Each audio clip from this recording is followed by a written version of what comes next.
primarily by revival of the market following the artist's death in 2016. His auction slots tripled in 2016 compared with previous years. I want to ask you, is there anything written here that concerns the artist apart from his death? Does anybody here who write about the market care about the artist's work? Aesthetic value, curation, how you display it, what have you shown? No, in the market, yes, maybe art becomes some kind of trading instrument. Here, another one. I really like some of them here. Let me see. Okay, let's see, something dropped.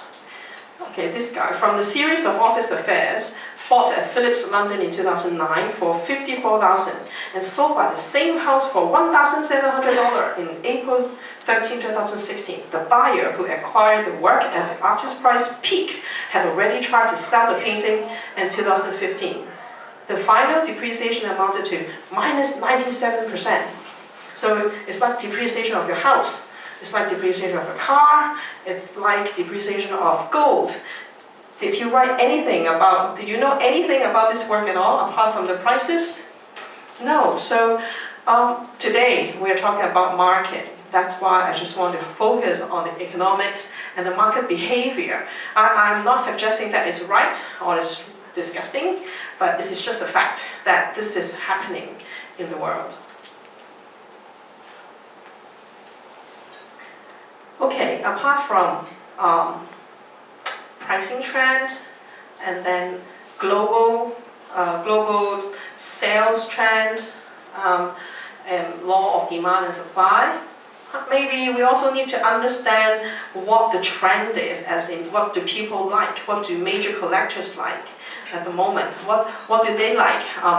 Well, I'm going to do conceptual art, I'm going to, use the toilet, flush something down, whatever. But it's fine. But how do I price it? Is somebody going to buy it? Can I make a career out of toilets? I don't know. But maybe you can get some clue or comfort. Some other artists who are in the 80s or in the 60s, they love painting. They love oil painting. But then they're wondering, everybody is really just talking about contemporary art. Should I continue painting, or what should I do? So let's be scientific and just look at the facts. There are a lot of available things that you can see online. This chart shows you the type of art that people like. The darker side is contemporary art. The pale blue is post-war art. This royal blue is modern art, and then we have 19th century and old masters. Again, the only available numbers in the market would be auction market. It's not that people frenzy this market and they love it, but it's just the only available objective numbers that anyone can get online. So maybe we can get some reference. The only thing I want to tell you here is that actually modern art is really still a favor for a lot of collectors. So for Hong Kong, we are a city built on thriving modern art, right? And whether it's ink or oil, we have been a city that works, and we have a lot of teachers, a lot of people who have amazing technique in modern art, and we just don't have to stop. How do we price? We have to, again, talk about it later. Any questions so far? You want a break? Okay. I have a question about an artist pricing their own work. I've, for example, been an artist most of my life, but I never used to be interested in exhibiting my work at all. I am more so now, as we got a lot of galleries and whatnot. And so I'm interested in exhibiting it, but I'm not exactly a fresh graduate. But I don't really have a reputation. I've only exhibited my work a few times. And some of the variables that we touched on earlier, such as how much time you spend. I did a piece last year that took me 6 months. And so I'm wondering how do I, like, what's my gauge? What's the barometer for that? That's great. I thank you for your question. If you bear with me, a few slides following, I will go into individual artists, and then we can bring this your example up. We can discuss it at length because I'm walking through my own thinking process with you at the moment. So bear with me. Law of demand and supply, the market turnover, and then the price index. How is the price trend going around in the world when I want to price my work in reference to everybody else in the world? When people come to negotiate a price, should I stay firm or should I really let it go? Like if the market is here, right here, and was falling like a free fall. And then someone still came to your studio and asked to commission you for a piece of work, but well, really, I can't afford it. Can you consider a discount? Then you can say, no, I'm not going to do it. I spent 6 months doing this, I'm not going to give a discount. Then you will know, quite sure, how much percentage chance you can get your work sold. But when the market is up here, maybe, just like everybody else, I'm not going to give any percentage of discount, right? So in general, the pricing trend is very important. Do you agree? Yeah? What has happened in the last 2 years for the drop in the price? Okay. So in general, art industry cannot survive on its own. So the art industry. Maybe I can show you the graph if you give me your email. And there are a lot of studies. There are actually a lot of studies on how art market relates to other markets in the world, like the S&P, there's the May Moses index that you can refer to. So in from as far as I know, our curve mimics very similarly to the world economics. But usually, actually, artwork usually drop after equity. So if I overlap the curve to show you, then you will see a lagging effect on the drop of art. One, maybe people are too busy selling the properties and selling equity, they don't have time to sell their art yet. Two, maybe everybody's busy doing other stuff, nobody's buying the artwork yet, so there's no transaction to actually surface the drop of the prices. So very often we have a lagging effect on the line. So you can imagine everything would be shifted a little earlier for the world economics.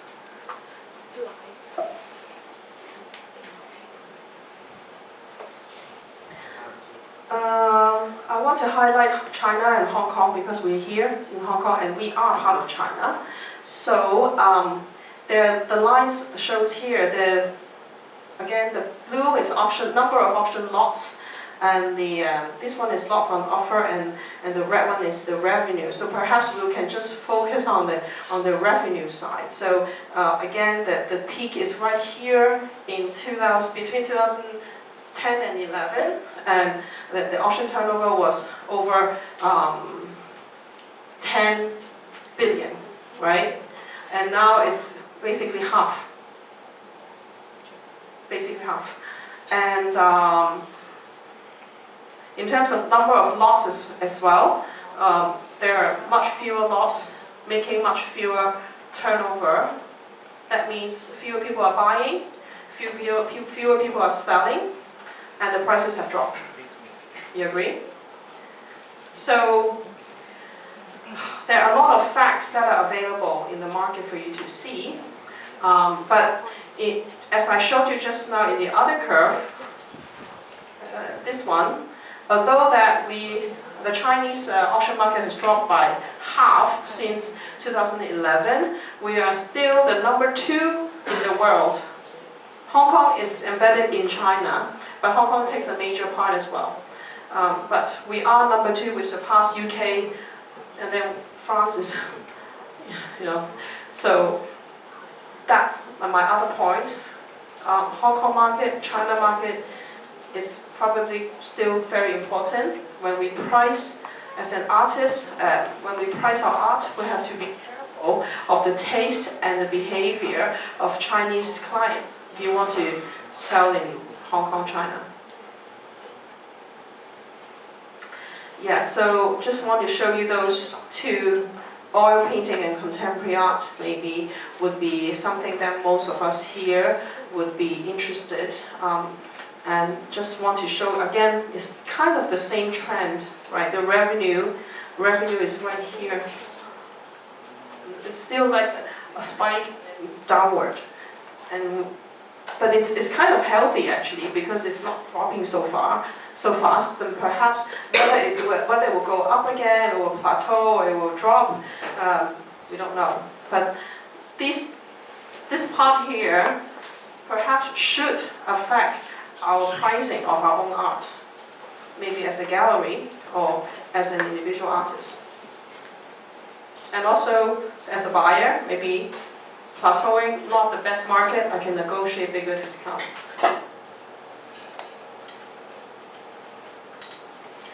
Okay, so this one is an interesting one because all of you artists, you can think about which area you think you should be in and whether your work should be, this is in US dollar, amounts in US, so 19% of the auction turnover last year in China, including Hong Kong, were auctioned, hammered at below 1,000 US. 32% were between 1,000 to 5,000 US.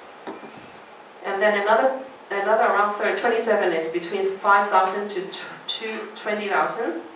And then as the price go higher, the transaction became like smaller in proportion, $20,000 to $50,000, 11%, and $50,000 to $500,000, 10%. So again, this is auction number, but you can imagine, if you believe in my argument, that if the auction market shows this, it's very likely that the private dealing market have a similar composition. So if you guys go to affordable art fair and then you look at them and then you go, oh, I don't want to be here. Rather, one day I can sell my art in Art Basel. Look at Art Basel's prices. They're like these, right? Why am I work like around here? How can I do more promotion? Who can bring up my art? But think about it. There's only just 22% of people who buy these people. You have 80% of the people buying in this area. So we don't have to envy others. We just have to focus in pricing our work correctly according to the law of demand and supply and the things that I'm going to talk about in a bit. Yeah. Any questions? Okay. Example. I want to zoom in to show you how people are looking at an artist like Zhao Qi. If I erase the word Zhao Qi, you probably think it's a 0004, 2883, maybe it's some equity, right? 1882, but it's actually a line that signifies the career of the market of Zhao Qi from 2000 to 2016. This line shows his average price. So you may have seen somewhere, some people would calculate art according to the per square foot price and or per inch or per meter, per whatever, but usually it's per square foot. And it is very common. It's not that you will have to do it, but it's just something that it's easier for big collectors, for other people to understand, okay, where do you stand compared to Zhao Qi?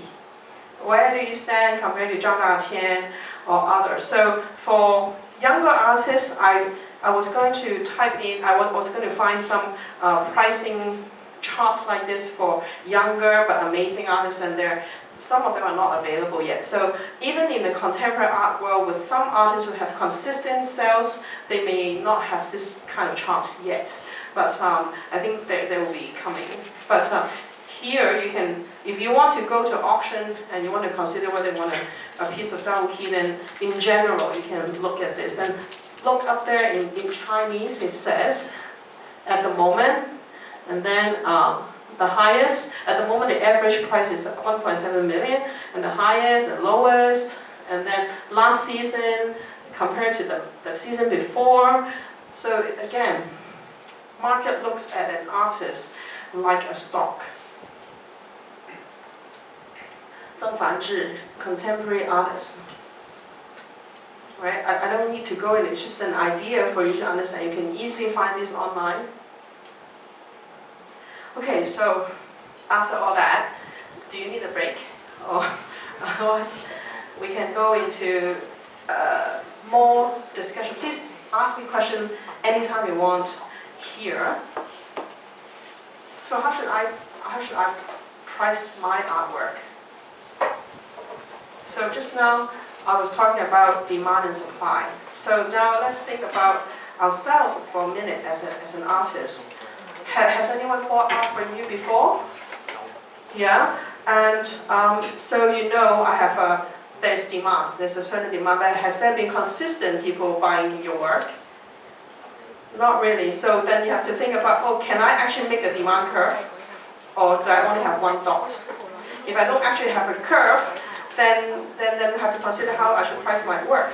Do people like my work? Maybe I haven't sold a lot, but I've been showing in shows and a lot of people are praising me. Oh, they love my work and whatever. Then you can consider that as a factor to create your demand curve. How many pieces of work can I produce each year? How many pieces of work can you produce each year? Maybe? It depends. Last year I produced one that was quite large. It was 260 wide by 135. And I followed that with another one that was circular, about 100 centimeters or so diameter. That took 3 months. And then I produced a whole bunch of small ones. So I produced maybe 15 to 20 pieces last year, but many of them were small. Right. So thank you for sharing. So maybe for a person, like when we look at a person, when I look at a person, an artist, I look at each artist as a market, having its own market, and each artist having its own market in relation to other artists with a similar style or period or trend. So perhaps if I were to work with you, I may separate your works into 3 different areas. One is super large work, one is medium, and a bunch of smaller ones. Because if I price the small and medium work accordingly exactly the same, maybe it's not right. So we're not saying that to produce one demand curve work, it can be more than one demand curve for each artist, and you can look at a group of work as a different market, because very often the larger scale work will be commission work by companies, and those may not be completely the same as a bunch of smaller work that I can easily be collected by collectors. So we also have to consider whether the works have been sold in private market, auction market, whether it has been sold in local market or internationally. I took the length of go through all the things before to you, and I think this would be a bit more self-explanatory. If an artist has been active in an auction market, perhaps there would be a bit more references you can make in pricing yourself in the private market. If one has international following, then perhaps there's English on the website. If another artist only have works sold in a local market, maybe there's nothing shown in the international website, and that's no references, right? So in terms of demand and supply, there are all these different things that I can think of that you can consider. Okay, second thing, major thing, is about credibility. It's really similar to the video. So again, if you have no time, just look at the video at your own time. It's about, she talked about like, when the reputation of artists is not that huge, then we will rely on the reputation of the art dealer or otherwise. So that means actually it's all about credibility. We all have to walk around and to build our own credibility. If I'm young, then I rely on my name of the school. If I'm working, then I maybe rely on the name of a bank or whatever. So the credibility counts quite a lot in the pricing of art. How can I credit enhance myself when we call credit enhancing the bank, so credit enhancing. So if I have a lower credibility because I'm just fresh, then I will try to get as much things as I can to credit enhance myself and enhance my credibility so that I can price my work higher. have my works been selected by museums? If a museum from Hong Kong come to you, and then you talk about, oh, I spent two months or 2 years producing this work, and you're just offering me like 5,000 Hong Kong dollars? No, I'm not going to sell it to you. But well, think about the credibility of having M+, having Hong Kong Art Museum, having other museums to select your work. So with my artists, if a museum come and choose my artist's work, I would try my best to help that museum, to place the work with the museum, because I'm not thinking of the price now, but I'm thinking about the pricing in the future. Have I been selected by important art festivals like Biennale and Documenta? Well, it's great to be selected. What happens if I don't get selected?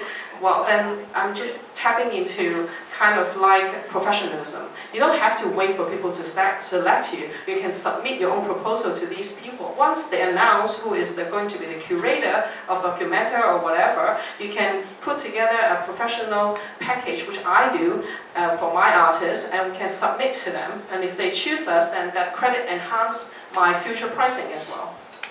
Do I have a gallery representation? Have I been shown in art fairs? So why do I have this is a big thing I have to talk about because I represent the Hong Kong Art Gallery Association. Why do I need a gallery? Why can't I do it myself? Well, I have been speaking for almost over an hour, and the things that I've spoken took me 12 years to learn.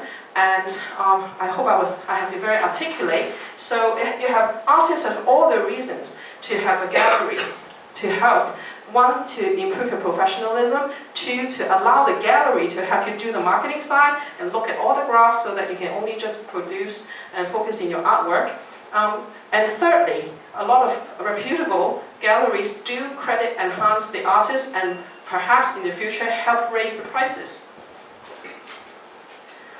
And any independent review by art critique or academics in the field, maybe a certain piece of work has a big impact to not just in the art world, but it translates into further discussions philosophically or otherwise to other academic arena that would really demonstrate that the work of this artist is significant, and it may help to increase that curve, the demand curve, to make it from very elastic to inelastic. So if the demand is inelastic, that means people want it more, no matter how the price is like.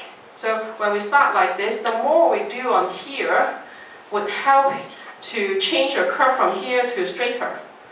And then, remember that curve when it's flatter, if you will increase your price by $1, the quantity will drop right off. But if it's like this, then you can increase your price higher and maybe people will still buy your work. And lastly, any major collectors, institutions or private collector or private galleries that have collected your work. Lastly, it's about a major way that a lot of I was from a real estate world in the bank in my previous life.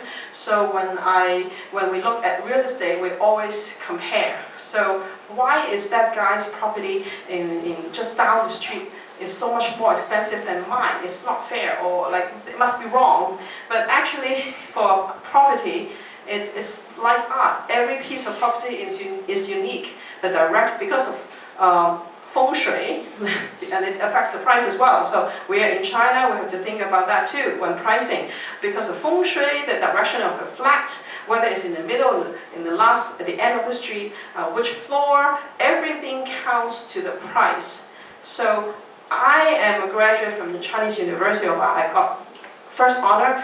This guy here, I think his work is really bad.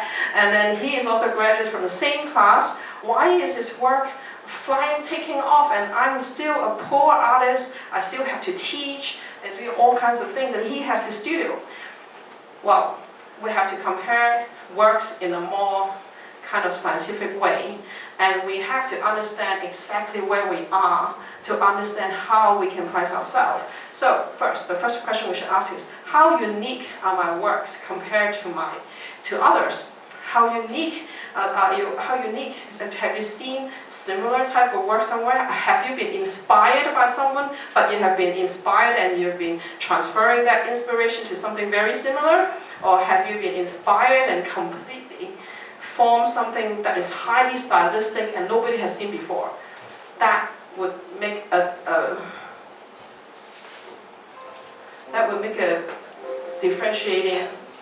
big differentiating factor. So the second point is similar. Is that particular piece of work truly special? Or actually it's kind of similar, we've seen it somewhere far, far away? And finally, have the work been unique in a regional way? Or is the work unique? I've never seen it in the whole world. And how would you know whether you've seen the work in the whole world?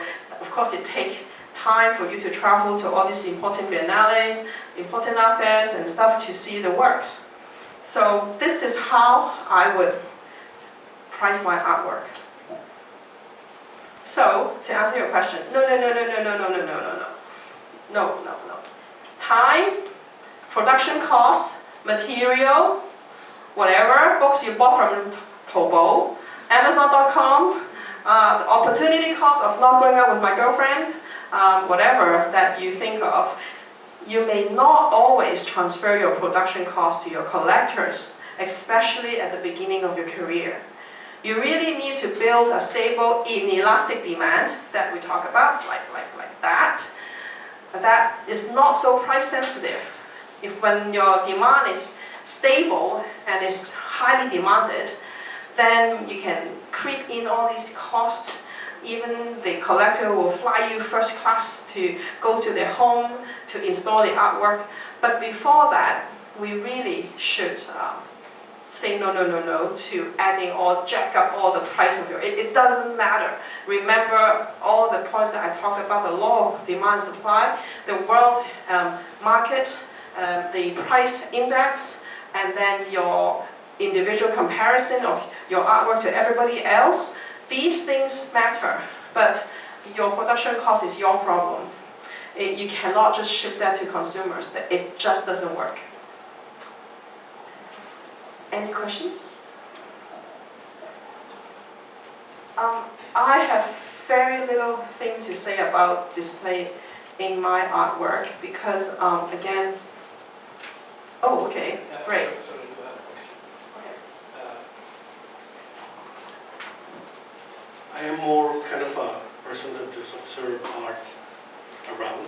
I've been observing art for a long time. It's not my space. I work in technology and the financial area. But I was quite interested on your last bullet point, the one about the comparative study, 2 slides before, because I think everything you said is very important, but the comparative part, what I see when I go to galleries or when I follow an artist, is I want to understand what is behind that artist. I mean, the artists need to be telling a story all along. So for example, when you talk about the dots, that artists have done a full evolution. I think anyone that buys, putting aside the prices or the trends, anyone that buys wants to see kind of where that artist have started and how that artist is evolving, and to see that artist have a future. So I think that part, how unique they are more compared to others, it's quite important. You mentioned, for example, the toilet part. So Marcel Duchamp, yes, at the beginning people laughed about him, but he was the only one that broke a paradigm about putting a toilet and trying to say this is art. But many try to do the same and don't have like a background to support that idea, then the value may not stick to people that go and buy. So I think that part, comparing to others, but also being true to the artist need to be true to itself, putting aside the techniques and all that part. Thank you. I agree. I cannot agree more. But you've mentioned that, and the gentleman there also mentioned that maybe some artists have no background in academic pursuit in art. Does that mean that artist can never be professional, or can that artist never have a market? Even though if the art is perfectly unique and that will have go through all the criteria that we have considered just now. I can only share with you my experience that, including myself, in my portfolio in Aura, we have been known to be highly selective in our artist pool. We rather have a nice pool, but not over in quantity. But I do have at least 2 artists that are self-taught. And that they have, one of them is called Will Clift, he's from America, and he has, I represent him in Asia, and the New York gallery represent him in New York. And he is a self-taught artist, but the thing is, I guess I didn't write it here, I didn't talk about the quality of the work, because I didn't want to step on anybody's toes, but, in fact, we have to trust that if a market is kind of perfect and kind of, and from the fact that I've shown all these numbers and all these resources that have been put in the art market in the world, we just kind of have to trust that apart from being an artist, there are other people like Mr. Tang, like other experts who have this objective point of view in selecting artists. We can defer this question to Judy, perhaps, like when they select artists for Sanlangqiu, do you actually have to be from an art school? I always argue, so I will argue no. I would, but then the more important thing is whether these artists have a consistent portfolio, whether these artists suddenly, if I bring out a toilet today, no, I don't think you'll buy it. But if I actually write a little magazine on economics of art, maybe you'll buy it, because I have been consistently studying this for years, and I've been demonstrating that I'm arguing with facts. And you can dispute with me, but you cannot argue that I have no argument. As long as the artists have an argument, for the argument's sake, that the works that they produce have, achieve these things, I cannot see why I cannot help them price that piece of art.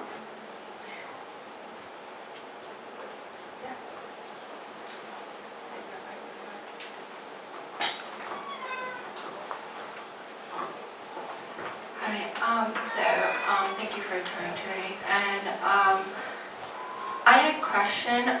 Usually, like when we look at price, you can go on